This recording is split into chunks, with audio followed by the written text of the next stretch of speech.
हरे कृष्णा।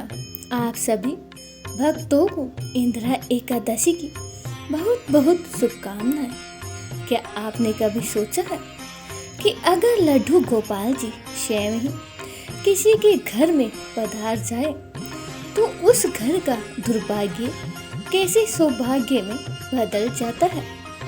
जहाँ पहले उदासी और अभाव होते हैं, वहाँ उनके चरण पड़ते ही प्रेम, आनंद और समृद्धि का वास हो जाता है। और जिस घर में लड्डू गोपाल जी का विराजित होते हैं, वह घर तो स्वयं ही वृंदावन धाम हो जाता है। कहा जाता है कि जिन्हें गोपाल जी अपने आंगन में विराजित करना चाहते हैं, वह स्वयं कोई न कोई बहाना ढूंढ ही लेते हैं। कभी किसी साधु के हाथों, कभी किसी मित्र के माध्यम से, और कभी कभी तो अचानक संयोग बनकर वह उस घर में प्रवेश कर ही जाते हैं। तो चलिए आज इंदिरा एकादशी की कथा से पहले आपको एक बहुत ही सुंदर और हृदय को छूने वाली कथा सुनाते हैं। कथा को पूरा सुनकर कमेंट बॉक्स में लड्डू गोपाल जी की जय जरूर लिखिएगा। एक बार एक सेठ जी रहा करते थे। सेठ जी श्री कृष्ण के परम भक्त थे।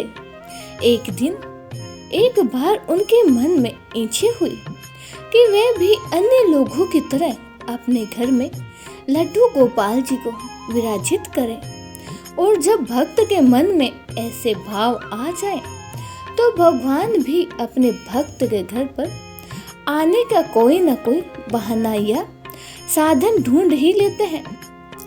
अब वह सेठ जी लड्डू गोपाल जी को अपने घर ले आए और लाकर सेठ जी से कहने लगे कि इनकी आप खूब सेवा करना और इनको सुबह शाम नियम से भोग पवाना। सेठ जी को उनकी सेवा करना बड़ा मुश्किल लगता था, क्योंकि अगर घर में लड्डू गोपाल आ जाए तो नियम से उन्हें सुबह उठाना होगा, स्नान कराना होगा, तरह तरह के भोग पवाने पड़ेंगे।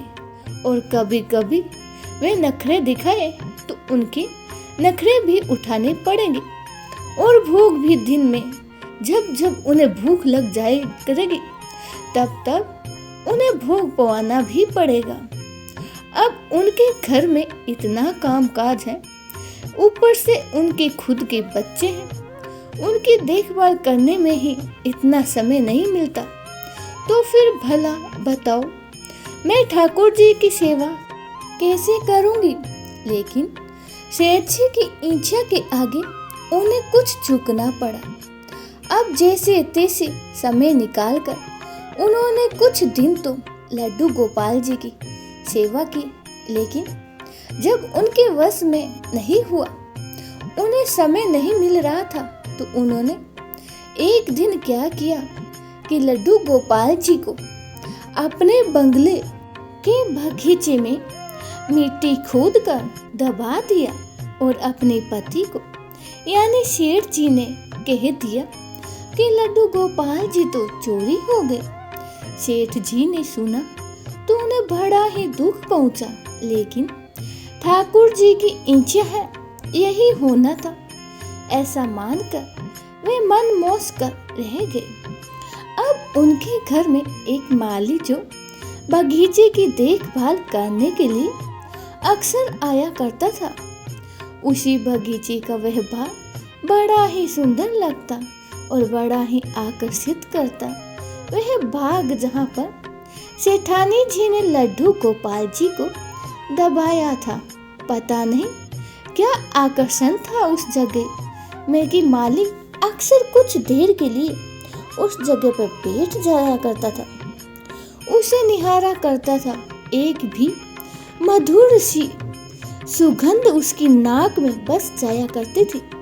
कभी कभी तो उसे बांसुरी बजाने की आवाज तक उसके कानों में गूंजा करती थी, लेकिन चारों ओर देखने पर भी कुछ भी ऐसा नहीं लगता।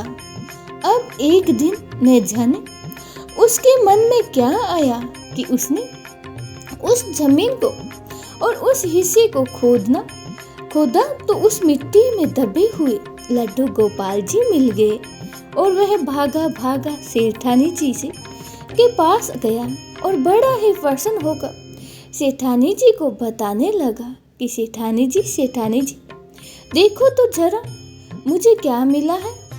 ये देखो, मुझे बगीचे में से लड्डू गोपाल जी मिले हैं जो चोरी हो गए थे। अब भला सेठानी उस माली को क्या बताती कि लड्डू गोपाल चोरी नहीं हुए थे, बल्कि खुद उन्होंने ही उन्हें मिट्टी में दबा दिया था। अब सेठानी ने उसी समय उस माली को तो नौकरी से निकाल दिया और कहा कि ये लो, जाओ अपने लड्डू गोपाल जी को साथ में लेकर जाओ यहाँ से। सेठानी के आसपास के घरों में ये बात भी फैला दी कि ये माली तो चोर है, इसीलिए कोई उसे काम पर ना रखे। अब जब लोगों ने ये बात सुनी तो लोगों ने भी सेठानी की बात पर विश्वास कर लिया, तो सभी लोग ने उसे अपने काम से निकाल दिया। सेठानी के मन में यह बात आ गई थी कि कहीं माली बगीचे में से ठाकुर जी के मिलने की बात उसके पति को ना बता दे, इसीलिए उसने सारा षड्यंत्र रचा था और माली को चोर साबित करा दिया। अब माली बेचारा मायूस होकर अपने घर चला गया। अपनी पत्नी को लड्डू गोपाल जी सौंप दिए और खुद सुबह सुबह कर रोने लगा। माली की पत्नी ने सोचा कि ये लड्डू गोपाल जी को घर पर लेके आए हैं, इसीलिए रो रहे हैं। तो पत्नी बोली कि आप क्यों रो रहे हो, ये तो बड़ी ही अच्छी बात है कि आप लड्डू गोपाल जी को घर लेके आ गए हैं, तो हम इनकी खूब सेवा किया करेंगे। अब बेचारी पत्नी को इस बारे में क्या पता कि उसका पति लड्डू गोपाल जी को अपनी इच्छा से नहीं लेकर आया है, बल्कि उसे तो लड्डू गोपाल जी जबरदस्ती सौंपे गए थे। अब माली को लगता कि सारी बात सच सच बतानी पड़ेगी, नहीं तो नाहक ही उसकी पत्नी परेशान रहेगी। फिर माली ने सारी बात अपनी पत्नी को बताई कि कैसी लड्डू गोपाल जी के मिलते ही उसकी नौकरी चली गई। अब भला इसमें अच्छी क्या बात है।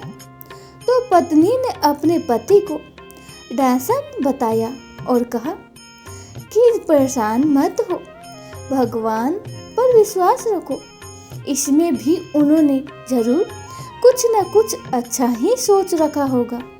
अब मालिन ने लड्डू गोपाल जी को साफ करके स्नान कराया, क्योंकि मिट्टी में धब्बे होने के कारण उन पर खूब धूल मिट्टी जम गई थी।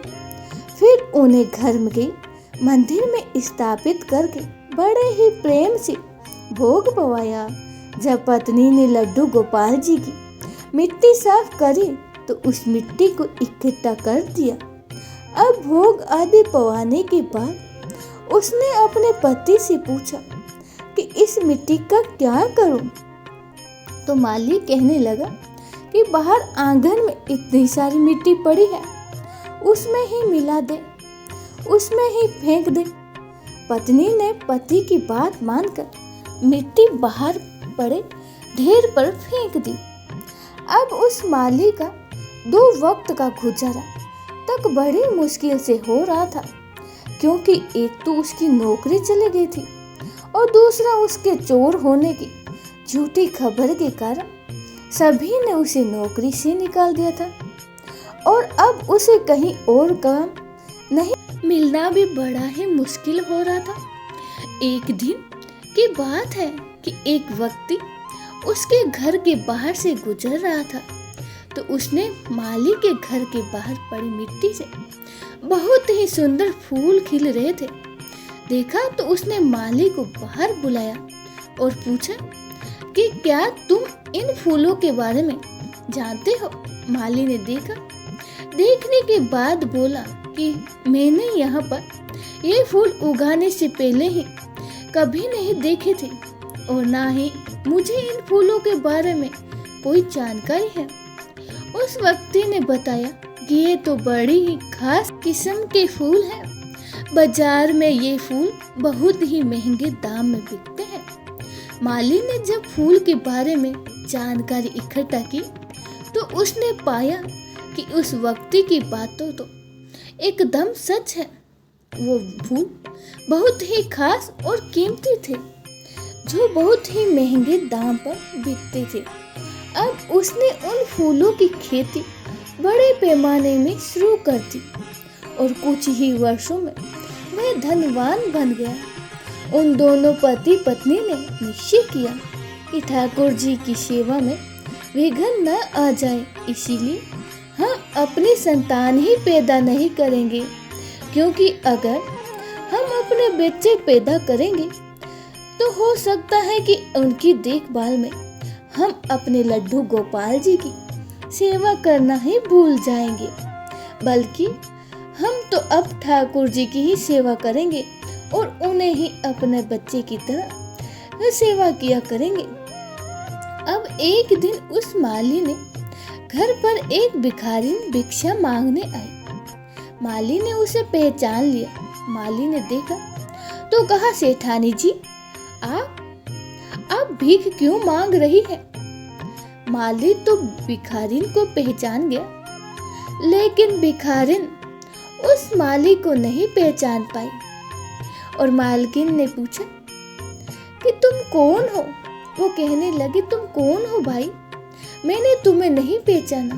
तब माली बोला कि मैं वही माली हूँ जिसे एक दिन आपने चोरी का झूठा इल्जाम लगाकर नौकरी से निकाल दिया और आसपास के सभी को आपने यही बताया कि मैं चोर हूँ। यह साबित भी कर दिया था कि मैं झूठा और चोर हूँ और मैं आज तक इस बात से परेशान हूँ कि आपने बताया मेरे साथ ऐसा क्यों किया था। आपने मुझे बिना बताए मुझ पर चोरी का इल्जाम तो लगा दिया। लड्डू गोपाल जी भी आपने मुझे दे दिए थे, लेकिन मुझे इस बात को जानने की बड़ी ही उत्सुकता रही कि आखिरकार आपने ऐसा क्यों किया था। तब सेठानी जी कहने लगी कि मेरे पति की मृत्यु हो गई है और जिन बच्चों की देखभाल करने के लिए मैंने ठाकुर जी को मिट्टी में दबाया था, उन्होंने ही मुझे घर से निकाल दिया है और अब मैं भीख मांग मांग कर अपना पेट भरती हूँ और मैंने ही तुम पर झूठा इल्जाम इसलिए लगाया था कि कहीं बगीचे में से लड्डू गोपाल निकलने की बात तुम मेरे पति को ना बता दो।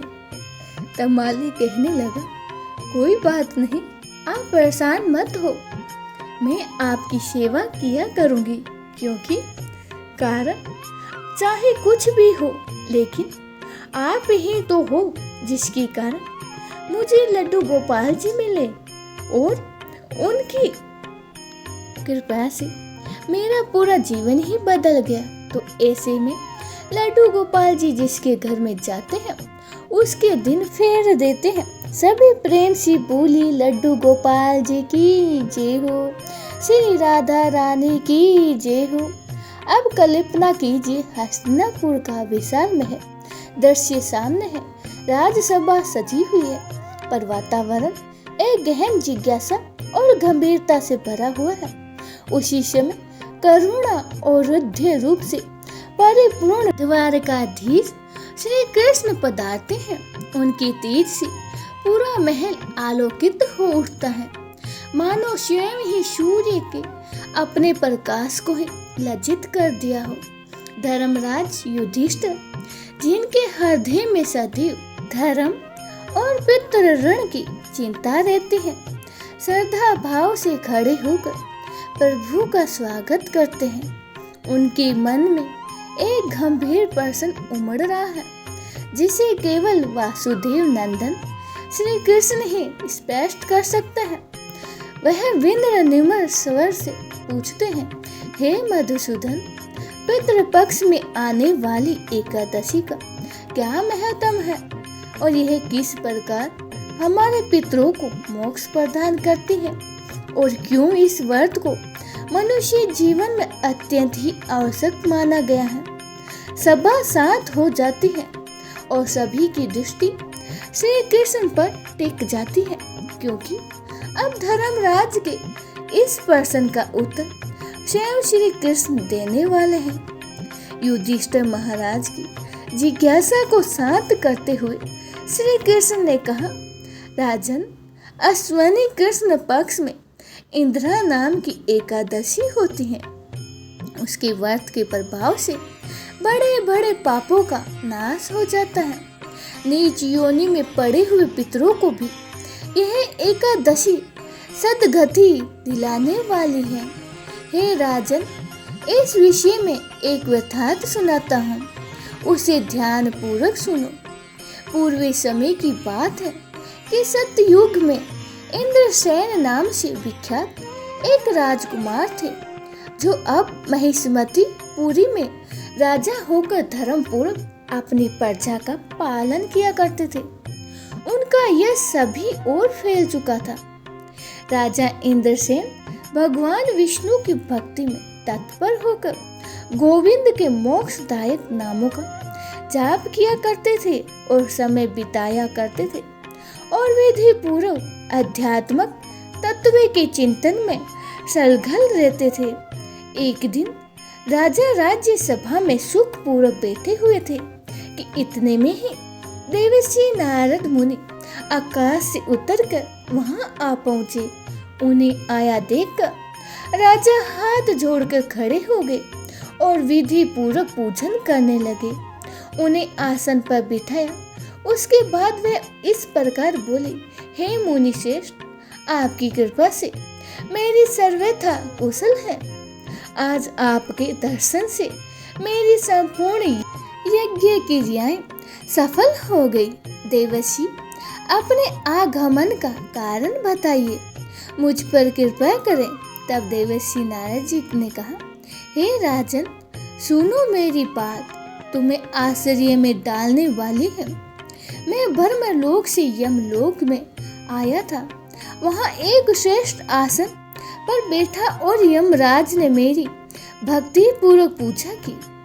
उस समय यमराज की सभा में मैंने तुम्हारे पिता को भी देखा था। वह व्रत भंग के दोष से वहां आए थे।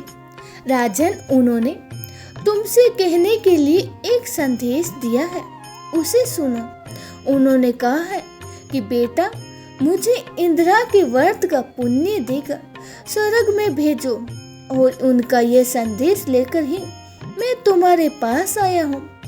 राजन, अपने पिता को स्वर्ग लोक की प्राप्ति कराने के लिए अब तुम इंद्रा एकादशी का व्रत करो। तब राजा ने पूछा, भगवान, कृपा करके इंद्रा एकादशी का व्रत बतलाइए। किस पक्ष में, किस तिथि को और किस विधि से उसका व्रत किया जाता है? तब नारद जी ने कहा, हे राजन, सुनो, मैं तुम्हें इस व्रत की शुभ कारक विधि बताता हूँ।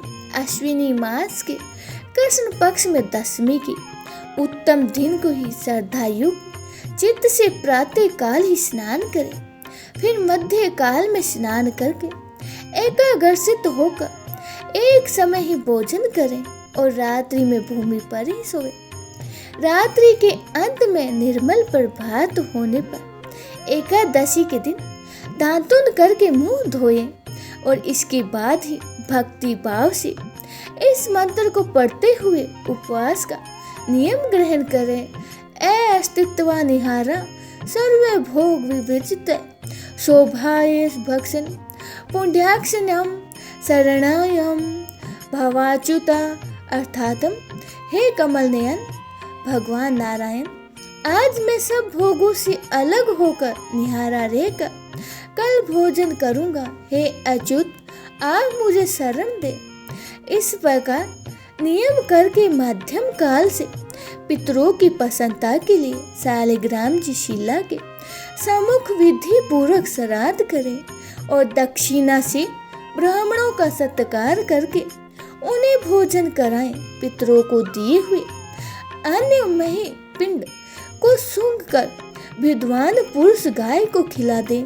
फिर धूप और गंध आदि से भगवान ऋषि केशव का पूजन करके रात्रि में उनके समीप ही जागरण करें। इसके बाद ही सवेरा होने पर देवादशी के दिन पुण्य भक्ति पूर्वक श्री हरि की पूजा करें और फिर उसके बाद ब्राह्मणों को भोजन कराकर भाई बंधु नातिन और पुत्र आदि के साथ स्वयं ही मौन होकर भोजन करें। हे राजन, इस विधि से आलस्य रहित होकर तुम इंद्रा एकादशी का व्रत करो।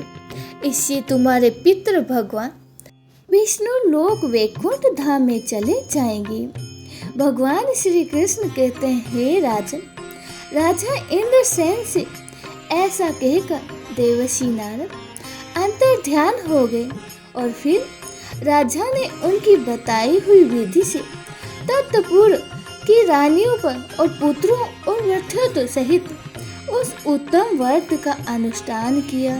हे कुंती नंदन, व्रत पूर्ण होने पर आकाश से फूलों की वर्षा होने लगी और इंद्रसेन के पिता गरुड़ पर आरूढ़ होकर श्री विष्णु धाम को चले गए और राज्य से इंद्रसेन भी एकटक राज्य का उपभोग करके अपने पुत्र को राज्य पर बिठाकर स्वयं ही स्वर्ग लोक को चले गए। इस प्रकार मैंने तुम्हारे सामने इंद्रा एकादशी व्रत के महात्म्य का वर्णन किया है। इसको पढ़ने और सुनने से मनुष्य सभी पापों से मुक्त हो जाता है। अब आइए सुनते हैं पितरों की कथा।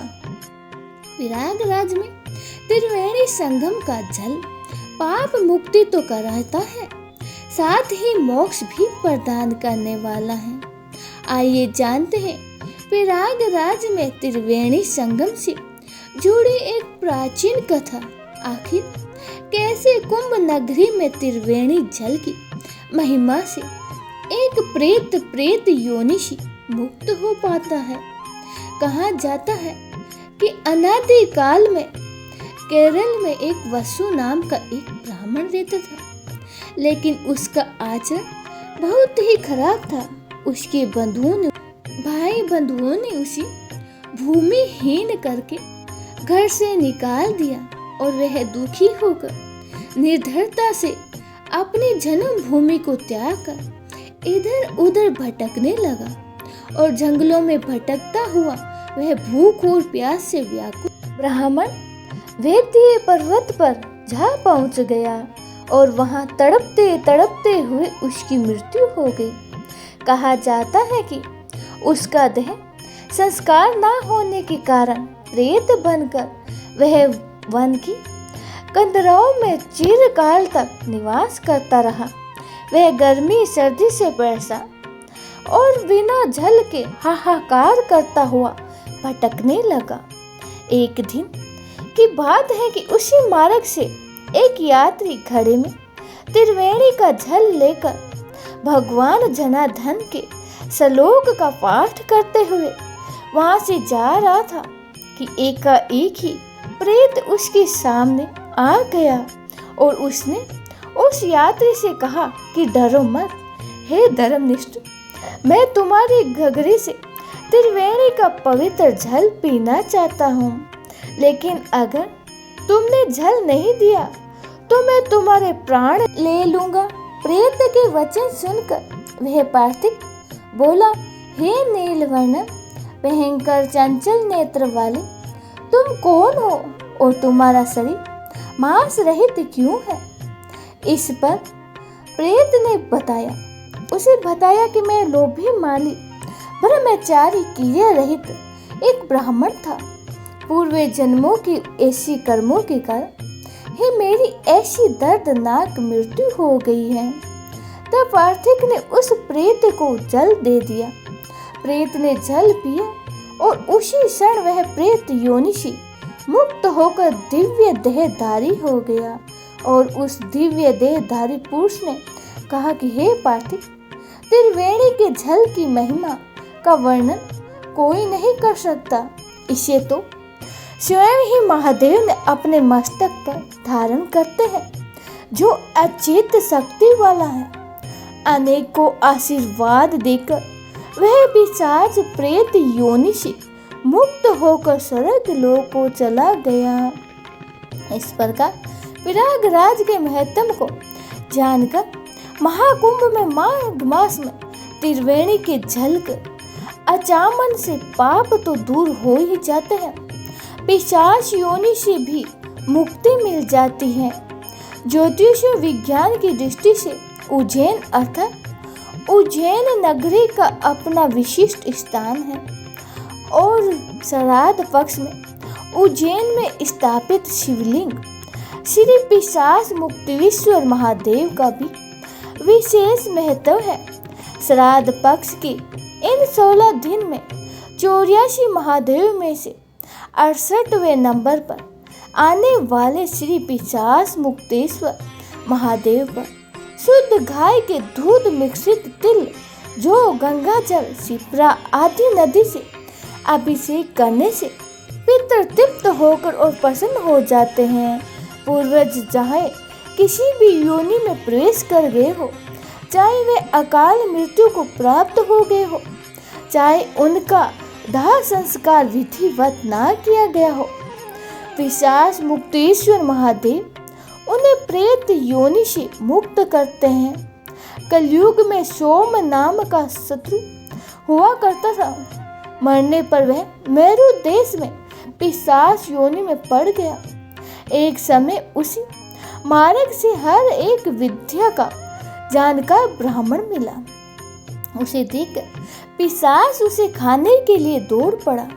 ब्राह्मण के रथ के पहिए की घड़घड़ाहट सुनकर वह पिशाच घबरा गया और तब ब्राह्मण ने कहा, तुम्हें डरने की कोई आवश्यकता नहीं है। तब पिशाच ने ये जानकर कि ये ब्राह्मण तो विद्वान और ज्ञाता है, तब उसने पूछा कि पिशाच योनि किस कर्म के कारण मिलती है और कौन सी पुण्य से पिशाच योनि से मुक्ति संभव है। तब ब्राह्मण ने देवता ने बताया कि द्रव्य हरण करने से देवताओं के द्रव्य को चुराने वाला पिशाच योनि को प्राप्त होता है। ब्राह्मण देवताओं के ये वचन सुनकर पिशाच ने मुक्ति का मार्ग पूछा।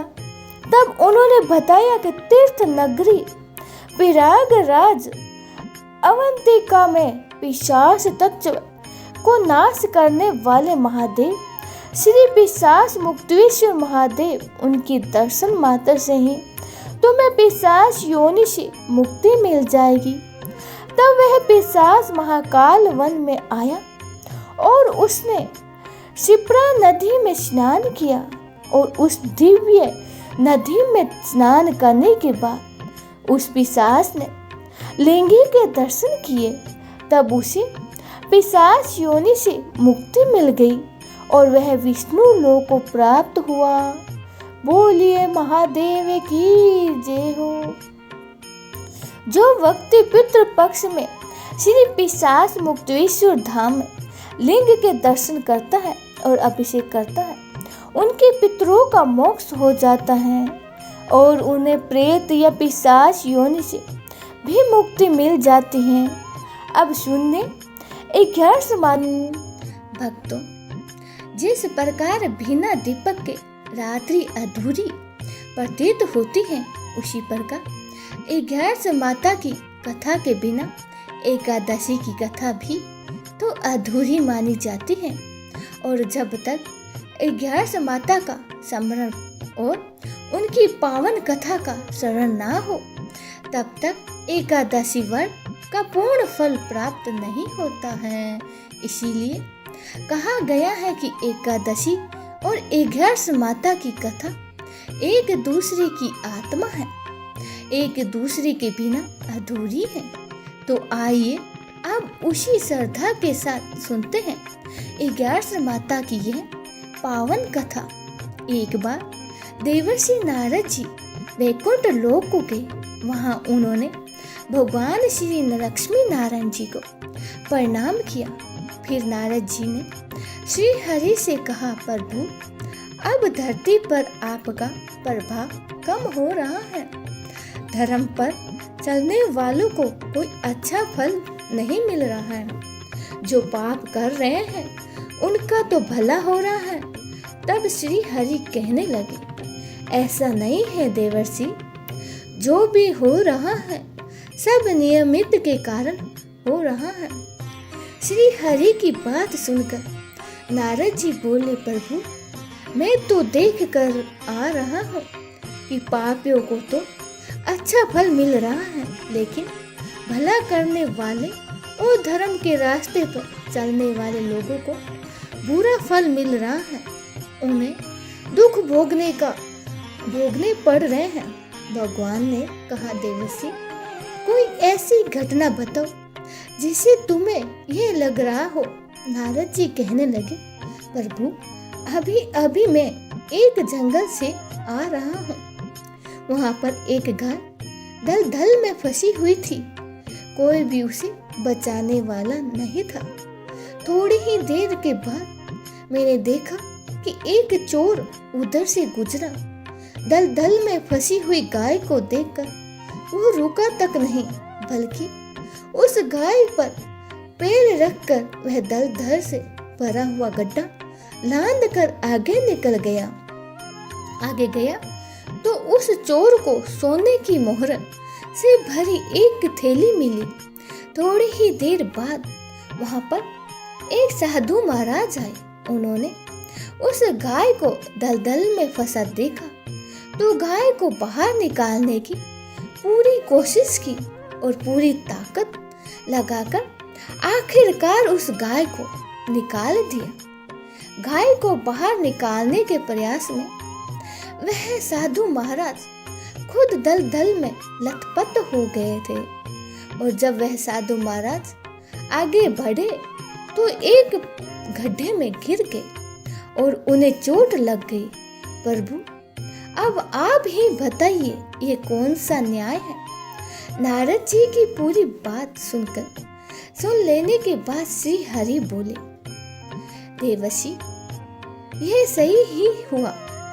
जो चोर गाय पर पैर रखकर भाग गया था उसकी किस्मत में तो एक खजाना था, लेकिन उसके इस पाप के कारण उसे केवल कुछ मोहरें ही मिल पाई हैं। वहीं उन साधु महाराज को गड्ढे में इसीलिए गिरना पड़ा क्योंकि उनके भाग्य में उस समय मृत्यु लिखी हुई थी। क्योंकि एक गाय को बचाने के कारण दलदल से बाहर निकलने के कारण उनके पुण्य बहुत अधिक बढ़ गए हैं और उनकी मृत्यु बस एक छोटी सी चोट में बदल गई। इंसान के कर्म से ही उनका भाग्य तय होता है। हे देवर्षि, इसीलिए अच्छे कर्म करना कभी नहीं छोड़ना चाहिए। श्री हरि की बात सुनकर नारद जी बड़े ही प्रसन्न हुए और देवर्षि नारद मुस्कुराते हुए और प्रभु को प्रणाम करते हुए नारायण नारायण कहकर प्रभु की रचाई हुई सृष्टि की अन्य लीलाएं देखने के लिए चल पड़े। प्रेम से बोलिए श्री लक्ष्मी नारायण भगवान की जय हो। अब सुनिए एकादशी माता की कथा। इस कथा को सुनने से ही एकादशी का व्रत पूरा माना जाता है। भक्तों, एक बार एक बूढ़ी माँ ने एकादशी का उपवास रखा। बड़े ही भक्ति भाव से वह एकादशी की पूजा किया करती थी। वह बूढ़ी हो चुकी थी। उन्हें वृद्धावस्था में कोई भी ऐसी वस्तु नहीं चाहिए थी जो वे एकादशी का उपवास रखते, क्योंकि एकादशी का उपवास रखने से तो श्री हरि की कृपा से सब कुछ मिल जाता है। वो बुढ़िया माँ तो अपने बच्चों के लिए, अपने परिवार की सुख सुविधा के लिए ही इतना कठिन व्रत रखती थी। वे एक दिन भर तो बड़ा ही कठिन मन करके अपनी प्यासी को किसी तरह रोक रही थी, क्योंकि एकादशी के व्रत में वह जल की एक भी बूंद ग्रहण नहीं करती थी। देवादशी को वही जल पीकर वह अपने व्रत का पारणा किया करती थी। दिन भर उन्हें किसी प्रकार अपने मन को संयमित रखा, पूजा पाठ की, व्रत की कथा पढ़ी सुनी और फिर पंडित जी को मिट्टी के एक पात्र में भरकर पानी और मौसमी फल दान में दिए। दोनों भरकर और वह शक्कर भी वितरित करी। उन्हें गर्मी के कारण बड़ी ही बेचैनी हो रही थी। एक दिन तो निहारा और निर्जल रहकर उपवास रखा था और ऊपर से प्यास भी अधिक सता रही थी। तब इस कारण उन्होंने सोचा कि चलो आज पानी में बैठ गए, शायद थोड़ी शांति मिले। यह सोचकर वह पानी में बैठ ही रही। पानी से बाहर कलती कुल्ला करती और मुंह हाथ धोती रहती। तब कहीं जाकर उन्हें थोड़ा बहुत चैन मिलता। एक तो धूप तेज पड़ रही थी और इस कारण बूढ़ी माँ का मुंह सूखे जा रहा था। बूढ़ी माँ बड़ी ही बेचैन हो रही थी। एक तो बुढ़ापा, दूसरा यह भयंकर गर्मी। बुढ़ापे की तो स्थिति ही कुछ ऐसी होती है कि बड़ी ही मुश्किल से धीरज बन पाता है। अब किसी प्रकार रो धोकर दिन कट पाया। अब बूढ़ी माँ के सामने पहाड़ सी लंबी रात थी, जिसका कट पाना बड़ा ही मुश्किल दिखाई दे रहा था। चार पाई पर पड़ी हुई बूढ़ी माँ ने को किसी प्रकार की शांति नहीं मिल रही थी। बार बार प्यास के मारे गला सूख रहा था और वह इस प्रकार बेचैन होकर करवटें बदलती जा रही थी। कई बार उठकर वे घर के बाहर जाती, फिर अंदर आ जाती। ना उन्हें घर के अंदर शांति मिल रही थी और ना ही बाहर। वे पड़ी पड़ी एकादशी माता को याद करती रही और मन में ध्याती रही कि हे माता, आप मेरी लाज रखिए, आप ही मेरी माँ हो। अगर मुझे आप इतनी शक्ति दीजिए ताकि मैं भली भांति आपका व्रत कर सकूं और ये पहाड़ सी रात मैं सुकून से बिता सकूं। प्यास के कारण बूढ़िया माँ बड़ी ही बेचैन हो गई और उसकी बेचैनी बढ़ती ही जा रही थी। उन्होंने धैर्य रखते हुए बहुत प्रयास किया, लेकिन आखिरकार उनकी सहनशीलता की सीमा टूट गई और वे घबरा कर प्रयास के मारे एकदम चिल्ला पड़ी, बचाओ बचाओ। बुढ़िया माँ का चिल्लाना सुनकर उनके परिवार के सभी सदस्य उनके पास इकट्ठा हो गए और बुढ़िया माई की चार पाई के पास आ पहुंच गए। सब बोले, अम्मा जी क्या हुआ, आप क्यों चिल्ला रही हो? और जब आपसे व्रत नहीं रखा जाता तो इस बुढ़ापे में इतना कठिन व्रत क्यों कर रही हो? ये तो बुढ़ी माँ लेकिन बड़े ही नियम से मेरा व्रत रखती है। चलो आज इनकी परीक्षा लेनी चाहिए। ऐसा विचार करके एकादशी माता आधी रात को मुर्गा बनकर कुकड़ू को करने लगी।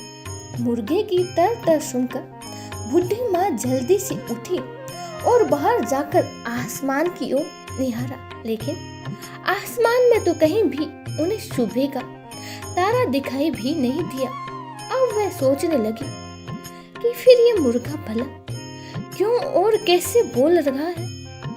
एक तो उन्हें प्यास लग रही थी और अब थोड़ा बहुत उनका मन भी बेचैन होने लगा।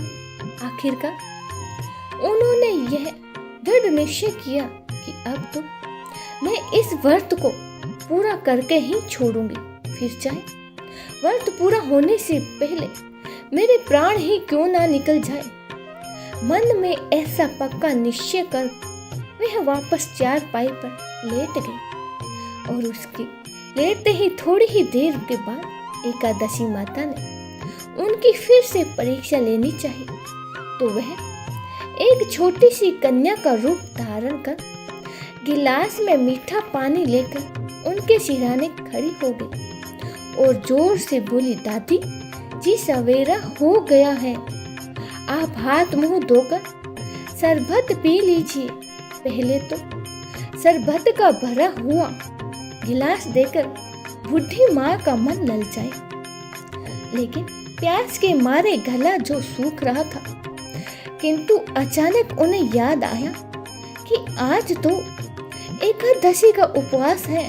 फिर उन्होंने सोचा कि अभी तो वह किसी भी तरह से यह शरबत नहीं पी सकती, और फिर वह चुपचाप वापस अपनी चारपाई पर लेट गई। जैसे ही उनकी आंखें लगी तभी उन्हें एहसास हुआ कि मानो किसी ने उन्हें पानी से भरे हुए कुएं में पटक दिया हो, और वे बहुत देर तक उस कुएं में हाथ पांव चलाती रही। लेकिन इस बीच उन्होंने अपने मुंह में पानी की एक बूंद भी नहीं जाने दी, क्योंकि